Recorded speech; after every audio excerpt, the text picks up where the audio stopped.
One would think that he would be jealous of you. But there was absolutely none of it. Again, I feel like it's the favor of God. Like, even though in his eyes right then and there, he didn't want anything to do with Jesus, he told me, the Bible's been touched by too many hands. It's not something for me. And I would just say, okay, that's cool. And I really felt when that transition happened to being a manager that I was just supposed to show. I wasn't supposed to talk. I was just supposed to show.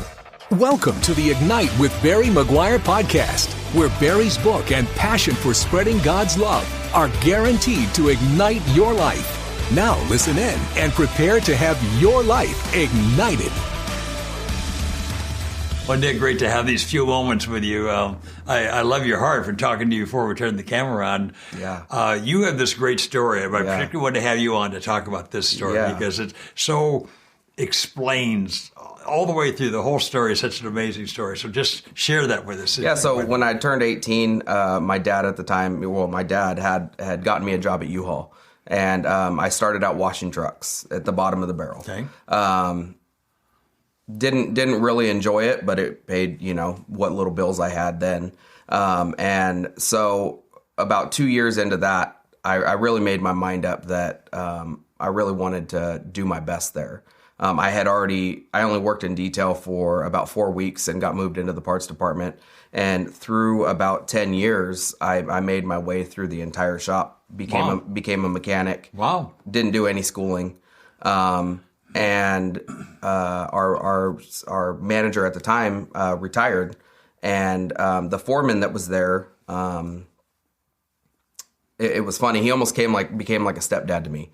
He was real intuitive and would just help me out on a lot of things. And he was next in line to just step into that position. And he actually was interviewed and told them that they should hire me for that position.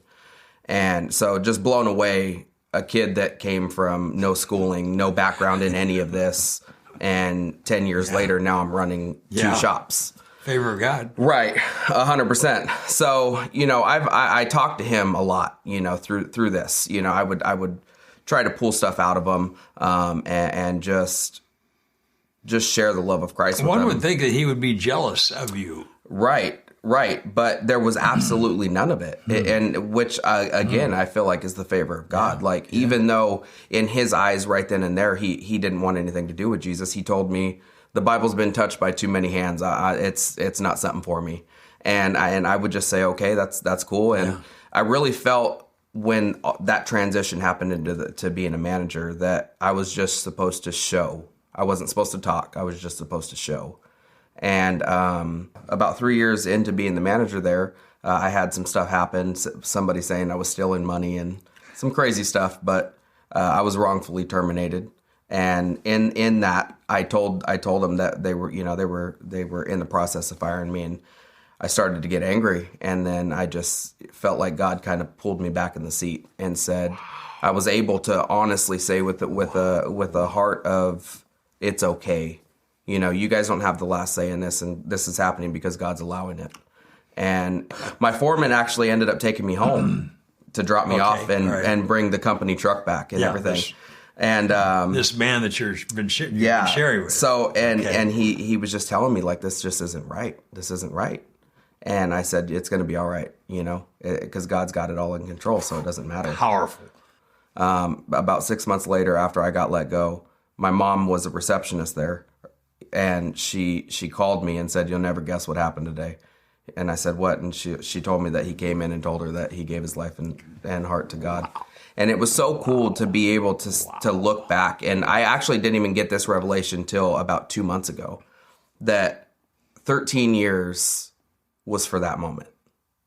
And it was really like, it was a powerful moment for me because I was luckily able to see the end. If my mom wasn't there, I would have found out. Yeah, exactly. Exactly. And it would have been okay though, because if my 13 years there was to set a seed and let God work on it and let God pull on his heart, which if I would have probably tried to force it down his throat, it wouldn't happen. That's right.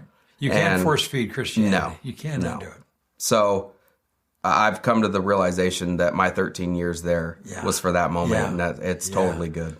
There's nothing compared to knowing that you played a role. I played a role. God used you to get somebody to spend eternity with him. Right. Wow. Yeah. That's it. Isn't that great? That's awesome. Thank you, Nick. That's Yes, a powerful story. Thank you. Pretty powerful story. God bless you. God bless you. Thank you. If you enjoyed today's episode, let us know. And don't forget to subscribe, rate, and review to help us reach more listeners. Remember, sharing your faith ignites your faith. See you next time on the Ignite with Barry Maguire podcast.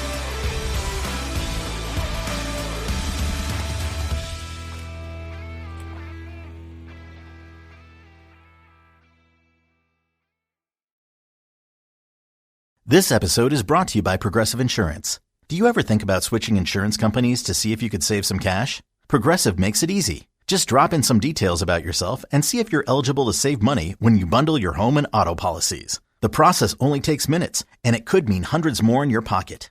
Visit Progressive.com after this episode to see if you could save. Progressive Casualty Insurance Company and Affiliates. Potential savings will vary. Not available in all states.